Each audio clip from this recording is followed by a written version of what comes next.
The Swiss Family Robinson, Chapter 28, The Water-Boa. This is the most unbelievable chapter of the whole book. It's kind of scary, it's kind of whatever, but hope you enjoy it. Sit back, let's get it going.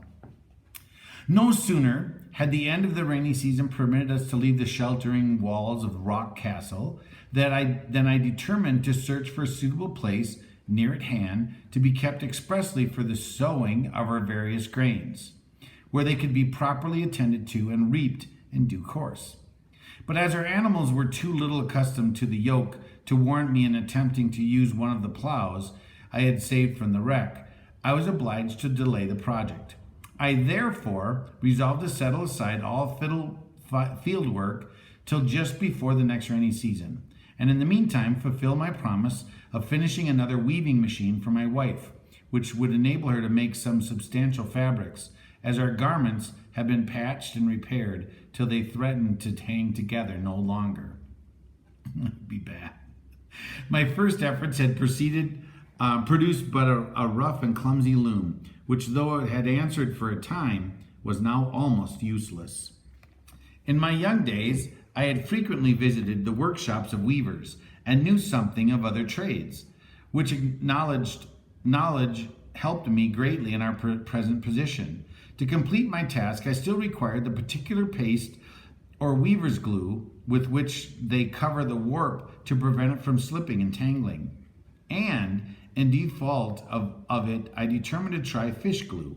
I had already contrived to make this gum into sheets, clear and firm enough to be used as window panes, and as the windows were placed very deep in the rocky wall to keep out the rain, they served the purpose admirably, for though not transparent, they admitted the necessary light into our dwelling. At the repeated request of my boys, I had made 2 saddles and bridles and a yoke.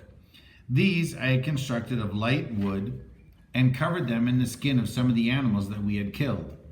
To stuff them, I used the moss of an old tree on which the pigeons built, and the leather for bridles I made soft and flexible by soaking them in oil.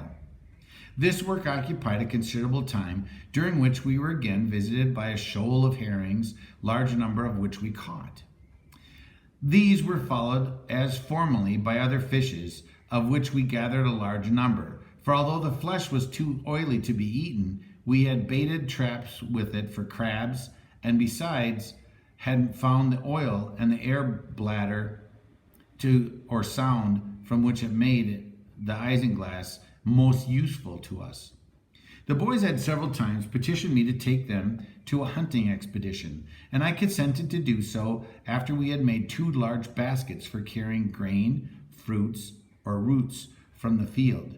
We accordingly gathered a quantity of rushes, which grew plentiful on the borders of Jackal River, for our first attempt at basket weaving. These guys try everything, don't they?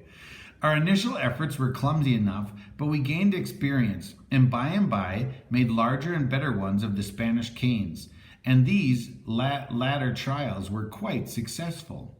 As I was one day sitting with my wife and Fritz in the shadow of some trees overlooking Jackal River, watching the gambols of the boys and talking of the improvements I hoped to make, suddenly Fritz exclaimed, "Papa, what is that in the distance? It looks like a thick cable, and it seems to be coming nearer." I ran for a large telescope I had saved from the wreck, and to my horror saw an enormous serpent rolling towards us on the sand, and raising itself to look around, as if for prey, and advancing straight towards the grotto.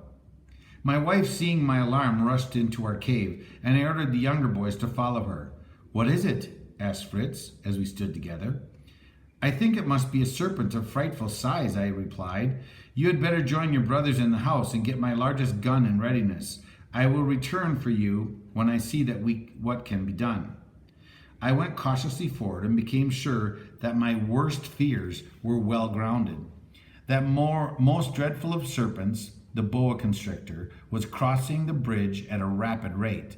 I rushed back to our cave dwelling, into which the animals had been hastily conducted, entered quickly and without noise, and barricaded every door and window as strongly as possible. The young people were in warlike attitude and fully armed. Fritz offered me his gun, and we placed ourselves at the upper windows, the openings that we had made in the rock in some considerable height for ventilation, and which were reached from within by steps, from which we could see without being seen. By this time the huge monster had passed over the bridge, and after a moment's pause came rolling along in rings, till at length he placed himself just outside our hidden dwelling in the rock. Ernest, probably from fear, fired his gun. Jack and Frank immediately followed by his example, but the shots, although not one of them touched the creature, frightened him, for he began to roll away with great rapidity and soon disappeared among the reeds of the marsh. I regretted our failure bitterly, strictly forbidding the boys to leave the grotto without my permission. We waited for 3 whole days in fear of our terrible visitor, but we saw no new signs of him and began to hope that he had left the marsh by a way unknown to us. The half-wild ducks and geese were, however, evidently aware of the presence of an enemy and seemed to be in constant agitation, giving proof that the creature was without doubt still lurking in the thickest of rushes, which they were accustomed to make their nightly resting place, and might at any moment attack us or the animals if we ventured to leave the cave. My anxiety and embarrassment increased daily. We were at last relieved, though not without sad and distressful loss. As completely as Rome was saved by the time-honored geese of the capital, our garrison was now saved from this critical situation by the donkey, our useful old Grizzle. Our position was rendered the most painful from having no stock of provisions for ourselves or fodder for the animals, and the hay falling short on the 3rd day, I determined in this dilemma to set all the animals at liberty, except the cow, to find food for themselves by sending them across the river at the ford in charge of Fritz. I stood at the entrance of the cave, giving him my last injunctions, while my wife, who was entreating us to be cautious, opened the door, and old Grizzle, who had been shut up and well fed for 3 days, rushed from the stall, and before we could stop him, galloped away towards Flamingo Marsh. Our eyes followed him, and in vain we called him by name. To our horror, we saw the serpent raise his head from the rushes and dart forth. Instantly, the poor beast was enclosed in the folds of the monstrous reptile and crushed to death. Look at that picture. Isn't that incredible? "Shoot him, Papa! Shoot him!" screamed the boys. "Do save poor Grizzle."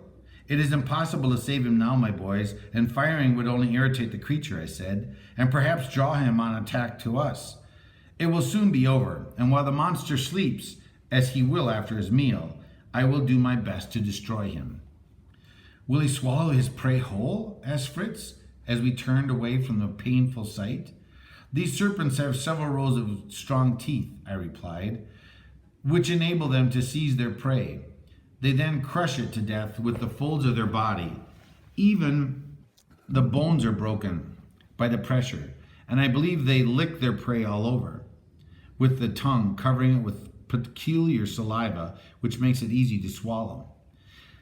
I allow a few hours to pass before attempting to interfere with our terrible enemy. Then, accompanied by Fritz, I directed my steps to the borders of the marsh. Jack followed cautiously behind, and Ernest kept us in sight, though far away. When at a distance of 18 or 20 paces, both Fritz and I took deliberate aim, and we fired.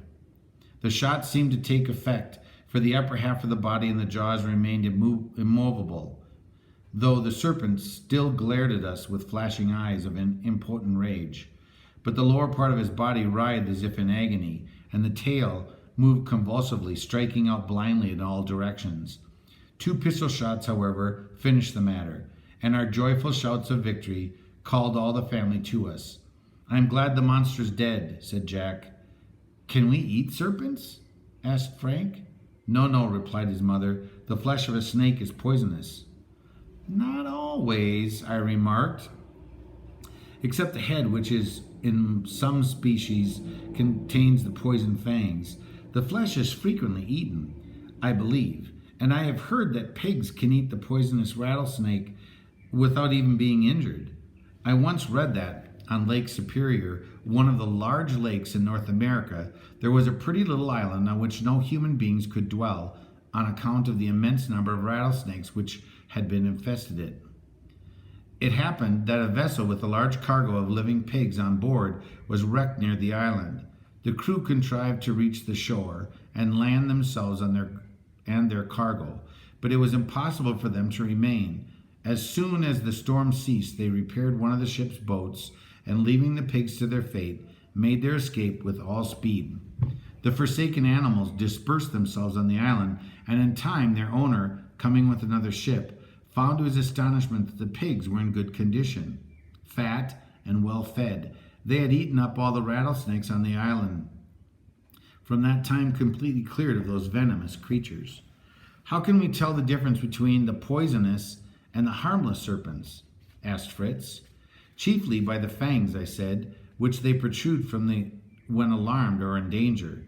The creature rears his body to a great height, opens the glowing red upper jaw so frightfully that the lower remains fixed, and displays two threatening fangs, which at other times lie folded back and concealed at the sides of the upper jaw. These fangs are hollow, but so hard that they can easily penetrate a leather boot. And it is under these that the little bag lies which contains the poison. One tiny drop, which is pressed out into while the creature is using the fang, enters the wound, and it quickly spreads through the veins and over the entire system, speedily causing death. But we have talked long enough, boys, and we must not leave our dead enemy till the morning, for the birds of prey, which are already hovering near, will be only too glad to spoil the skin, which I should like to stuff. I therefore decided that we should have dinner and then proceed with our melancholy task. Our first work was to recover the mangled remains of the donkey, which, being affected, were then buried in a soft, marshy ground close by. We next yoked the cow to the serpent and dragged it to the convenient distance from Rock Castle. The process of skinning, stuffing, and sewing it up again took us several days, and was a source of great interest and delight to the boys. When this work was completed, and the stuffed creature was neatly wound around a long pole in coils, the head with the jaws wide open being arranged to look as formidable as possible. Ernest had already accumulated sundry stuffed animals, shells, pebbles, corals, and other natural oddities. This he called the museum, and here the serpent was placed erect, a memento of our escape from a great danger. It was so natural and lifelike that the dogs never passed it without growling. The boys attached a label to the mouth on which was written, "No donkeys admitted here," and the double meaning in these words was a jest that pleased us all immensely.